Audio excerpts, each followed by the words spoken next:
Hi friends, Maran வீரா சீரியல்லேருந்து சூப்பரான ஒரு promo வந்திருக்கு. நம்ம அதை பற்றி தான் இந்த வீடியோக்குள்ளே பார்க்க போகிறோம். வாங்க நம்ம வீடியோக்குள்ளே போகலாம். மாறனை அரெஸ்ட் பண்ணுறதுக்காக இன்ஸ்பெக்டர் வரவும் இதை பார்த்ததுமே எல்லாரும் அதிர்ச்சி அடைகிறாங்க. அப்போ வீரா வள்ளின்னு எல்லாருமே தடுக்கவும், ஆனாலும் கேட்காம இன்ஸ்பெக்டர் அரெஸ்ட் பண்ணுறதுலேயே குறிக்கோளாக இருக்கிறாங்க. இதனால் என்ன நடக்குதுன்னே தெரியாமல் வீரா கேட்குறாங்க, எதுக்காக இந்த மாதிரி ஒரு முடிவு எடுத்துருக்கிறீங்க, இவர் மேலே யார் கம்ப்ளைண்ட் கொடுத்துருக்காரு அப்படிங்கும்போது, அதெல்லாம் இப்போ நான் சொல்ல முடியாது, நான் இவர் இப்போ அழைச்சிட்டு போகிறேன் அப்படின்னு சொல்லிட்டு மாறனை கூப்பிடவும் மாறன் வரமாட்டேன் அப்படின்னு சொல்கிறாங்க. என் மேலே யார் கம்ப்ளைண்ட் கொடுத்துருக்குறாங்க, நான் என்ன தப்பு பண்ணேன் அப்படிங்கும்போது, இங்கே பாரு இந்த மாதிரிலாம் ரூல்ஸ் எல்லாம் பேசிட்டு இருக்கக்கூடாது அப்படின்னு சொல்லிக்கிட்டு மாறனை தரன்னு இழுத்துட்டு போகிறாங்க. இதை பார்த்துட்டு வீராவும் வள்ளியும் அதிர்ச்சி அடைகிறாங்க. அடுத்து பார்த்தோம்னா மாறனை போலீஸ் ஸ்டேஷனுக்கு கூட்டிகிட்டு போயிட்டு அடின்னு போட்டு அடிக்கிறாங்க. மாறன் சொல்கிறாங்க, எதுக்காக நீ என்னை போட்டு அடிக்கிறீங்க, எனக்கு என்ன நடக்குன்னே தெரிய மாட்டேங்குது, தயவு செய்து நீங்கள் சொல்லுங்கள் அப்படிங்கும்போது, உங்ககிட்ட அப்படிலாம் நான் சொல்லிட்டு இருக்க முடியாதுடா அப்படின்னு சொல்லிக்கிட்டு போட்டு இந்த மாதிரிக்கு பேசிகிட்டு இருக்கிறாங்க. இதனால என்ன நடக்குன்னே மாறனுக்கு ஒன்றுமே புரிய மாட்டேங்குது. அடுத்ததை பார்த்தோம்னா கொஞ்ச நேரத்தில் வீரா வள்ளி ராமச்சந்திரன் எல்லாருமே வந்துருந்தாங்க. கார்த்தின்னு எல்லாருமே வராங்க. அப்போ பார்க்குறாங்க, அவங்க மாறனை பார்த்ததுமே எல்லாருமே கத்த ஆரம்பிச்சிருந்தாங்க. மாறன் உனக்கேண்ட இந்த மாதிரிக்கு ஒரு நிலைமை அப்படின்னு வள்ளி அழுதுகிட்டு இருக்கிறாங்க. ஐயோ, என் மாறன் எந்த தப்புமே பண்ணாதவன், சொல்ல பண்ணாக்கி யாருக்காவது உதவின்னு சொல்லி கேட்டு வந்தாக்கி கண்டிப்பாக அந்த இடத்துல அவன் இருப்பான். அப்படிப்பட்டவனை இப்படி போட்டு நீங்கள் அடிச்சிருக்கிறீங்களே, என்ன காரணம்னு கேட்டாலும் நீங்கள் சொல்ல மாட்டேங்கிறீங்க அப்படின்னு சொல்லவும், அப்போ வீரா கேட்குறாங்க, இன்ஸ்பெக்டர் நீங்கள் என்ன காரணம்னு எனக்கு சொல்லி தான் ஆகணும் அப்படிங்கும்போது, அப்போ ராமச்சந்திரனும் இருக்கிறாங்க. ஆமாம், எதுக்காக இப்போ மாறனை போட்டு நீங்கள் கூட்டிகிட்டு வந்தீங்கன்னு எனக்கு காரணம் தெரிஞ்சாகணும் அப்படிங்கவும் உடனே இன்ஸ்பெக்டரும் சொல்கிறாங்க, உங்கள் அண்ணனுக்கு நேர்ந்ததுல அதுக்கு மாறன் தான் இந்த மாதிரிக்கு பண்ணியிருக்கான்னு சொல்லிட்டு எங்களுக்கு இது புகார் வந்திருக்குது, அதுக்காக தான் நாங்கள் இங்கே அழைச்சிட்டு வந்தோம் அப்படிங்கவும். இதை கேட்டதுமே வீராவும் ராமச்சந்திரன் அதிர்ச்சி அடைகிறாங்க. அப்போ என்னங்க சொல்லிட்டு இருக்கிறீங்க அப்படிங்கும்போது, ஆமாம் உங்கள் அண்ணன் இப்போ உயிரோடு இல்லைலான்னு கேட்கும்போது, ஆமாம் உயிரோடு இல்லை அப்படிங்கிறாங்க. அப்போ ஏன் நீங்கள் அன்னைக்கு இந்த மாதிரி கம்ப்ளைண்ட் கொடுக்காம நீங்கள் விட்டீங்க, ஆனால் எங்களுக்கு இப்போ கம்ப்ளைண்ட் வந்திருக்குது, அதுக்காக தான் நாங்கள் இவனை அரெஸ்ட் பண்ணி கூட்டிகிட்டு வந்தோம் அப்படிங்கவும்.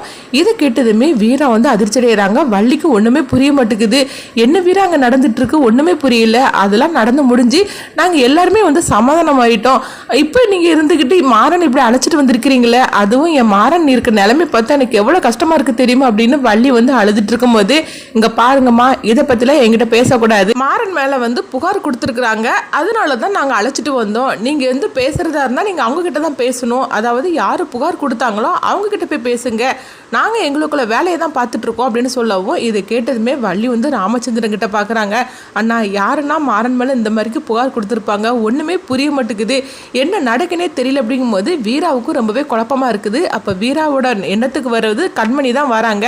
கண்மணி தான் இதெல்லாம் சேர்த்திருப்பாளோ அப்படின்னு சொல்லிக்கிட்டு வீராவுக்கு நினைக்கிறாங்க. இந்த மாதிரி தான் இந்த ப்ரோமோ எடுத்துகிட்டு போகிறாங்க.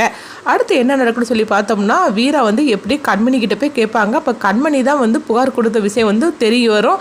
இதை கேட்டதுமே வீரா அதிர்ச்சி அடைவாங்க. எதுக்காக இந்த மாதிரிங்களே நீ பண்ணியிருக்கிற, அது எல்லாமே நடந்து முடிஞ்சு போச்சுது, இப்போ எதுக்காக நீ அதை போய் நீ எடுத்துகிட்டு இருக்கிற அப்படின்னு கேட்கும்போது, ஆமாண்டி நீ வேணா மறந்துருப்ப, அண்ணா நான் அண்ணனை ஒருபோதும் மறக்கவே மாட்டேன், என் உயிரில் வரைக்கும் எங்கள் அண்ணனை மறக்கவே மாட்டேன், உனக்கு என்ன, உனக்கு வேற ஒரு வாழ்க்கை கிடைச்சிருச்சுன்னு சொல்லிக்கிட்டு நீ பாட்டுக்கு அமைதியாக இருப்ப, அண்ணனுக்கு நடந்ததையும் நீ மறந்துட்டேலா, மறந்தது மட்டும் இல்லாமல் அவங்க கூட சேர்ந்து வாழ்ந்துக்கிட்டு இருக்கிற, ஆனால் என்னால் மறக்க முடியாது, அவனை பார்க்கும்போது ஒவ்வொரு நேரமும் எனக்கு எவ்வளோ கோவம் வருது தெரியுமா அப்படின்னு பேசிகிட்டு இருக்கவும். இந்த எல்லா விஷயமும் ராகவுக்கு தெரிய வருது. ராகவுக்கு தெரிஞ்சதுமே அதிர்ச்சி அடைகிறாங்க. அவங்க பார்த்தோம்னா நேராக மாறனை பார்க்குறதுக்கு தான் வருவாங்க. மாறன் இருக்கிற கோலத்தை பார்த்துட்டு ராகவ் அதிர்ச்சி அடைவாங்க. மாறா, என்னால் தானடா உனக்கு இந்த மாதிரிக்கு ஒரு நிலைமை, அதுவும் கண்மணி தான் உன் மேலே புகார் கொடுத்துருக்கு தெரிஞ்சதுமே எனக்கு எப்படி இருந்துச்சு தெரியுமா, அதனால நான் உண்மையிலே சொல்ல போகிறேன், நான் உண்மை எல்லாத்தையும் நான் கண்மணிக்கிட்டையும் போலீஸ்காரங்கக்கிட்டையும் நான் சொல்ல போகிறேன் அப்படின்னு ராகவ் சொல்லவும். இதை கேட்டதுமே மாறன் தடுக்கிறாங்க. ராகவ், என்னடா உனக்கு பைத்தியம் முடிச்சு போச்சா என்ன, இதுக்காகவா நான் இவ்வளோ தூரம் நான் கஷ்டப்பட்டுட்டு இருக்கிறேன், நான் எனக்கு என்ன நடந்தாலும் பரவாயில்ல, நீ எந்த உண்மையை நீ சொல்லக்கூடாது, சொல்ல பொண்ணாக்கி நீயும் அண்ணியும் சந்தோஷமா இருக்கணும், அதுக்காக நான் என்னன்னாலும் கஷ்டப்பட்டுக்கிடுதேன் அப்படின்னு சொல்லவும். அது மட்டும் இல்லாமல் நீ எனக்கு சத்தியமும் பண்ணி கொடுத்துருக்குற அப்படின்னு மாறன் சொல்லும் போது, அப்போ ராகவ் சொல்கிறாங்க, நீ என்ன சொன்னாலும் சரி தான். ஆனால் வந்து இந்த அளவுக்கு கண்மணி போவான்னு சொல்லி நான் கொஞ்சம் கூட எதிர்பார்க்கவே இல்லை. அதனால நான் தான் வந்து இதுக்கு காரணம் அப்படிங்கிற உண்மையை வந்து நான் எல்லாருக்கிட்டையும் சொல்ல போகிறேன். இது வரைக்கும் நீ பட்ட கஷ்டமெல்லாம் போகிறோம், எல்லாருமே உன்னை தப்பாக தானே புரிஞ்சிட்டு இருக்கிறாங்க. அப்பா உன்னை எந்த அளவுக்கு திட்டியிருப்பாரு, ஆனாலும் வந்து நீ எனக்காக தானே இது எல்லாமே வந்து நீ சுமந்துக்கிட்டு இருக்கிற, உனக்கு ஏண்டா இந்த மாதிரிக்கு தலையெழுத்து, நான் உண்மையை சொல்ல போகிறேன் அப்படின்னு ராகவ் வந்து ஒரு முடிவு எடுப்பாங்க. அப்போ மாறன் எவ்வளவோ தடுக்கிறதுக்கு பார்க்குறாங்க, ஆனாலும் வந்து அவங்களால ஒன்றும் முடியலை. ராகவ் உண்மையை சொல்லிடுவானு அப்படின்னு சொல்லிட்டு மாறன் வந்து பதட்டமாக இருக்கிறாங்க. அடுத்து இங்கே பார்த்தோம்னா வந்து வீராவை தான் காட்டுறாங்க. வீரா வந்து கண்மணிட்டு சொல்கிறாங்க, கேஸை வந்து வாபஸ் வாங்கு, தேவையில்லாமல் இந்த மாதிரிலாம் பிரச்சனை பண்ணிட்டு இருக்காத குடும்பத்தில் இருந்து. இப்போ நீ பண்ணுற பிரச்சனையால் இது எவ்வளோ பெரிய விஷயம் ஆகும் தெரியுமா, நான் சொல்கிறது கேளு. ஏன் அதுக்கப்புறம் வந்து மாறன் வந்து நம்ம குடும்பத்தை நல்லா தானே கவனிச்சிட்டு இருக்காரு அண்ணன் இருக்கிற இடத்துல, உனக்கு ஏன் இந்த மாதிரிலாம் பண்ணிட்டு இருக்கு அப்படின்னு வீராவும் சொல்லிட்டு இருப்பாங்க. ஆனால் ராகவ தான் இது எல்லாத்துக்கும் காரணம் அப்படின்னு கண்மணிக்கு தெரிஞ்சதுன்னா அடுத்து ஒரு பெரிய பூகம்பமே ஏற்படும். அடுத்து என்ன நடக்க போகுதுன்னு சொல்லி நம்மளும் வெயிட் பண்ணி பார்க்கலாம். இந்த சீரியலை பற்றி உங்களுடைய கருத்துக்கள்லையும் கமெண்ட் பாக்ஸில் கமெண்ட் பண்ணுங்கள். நம்ம இன்னொரு வீடியோ சந்திப்போம்.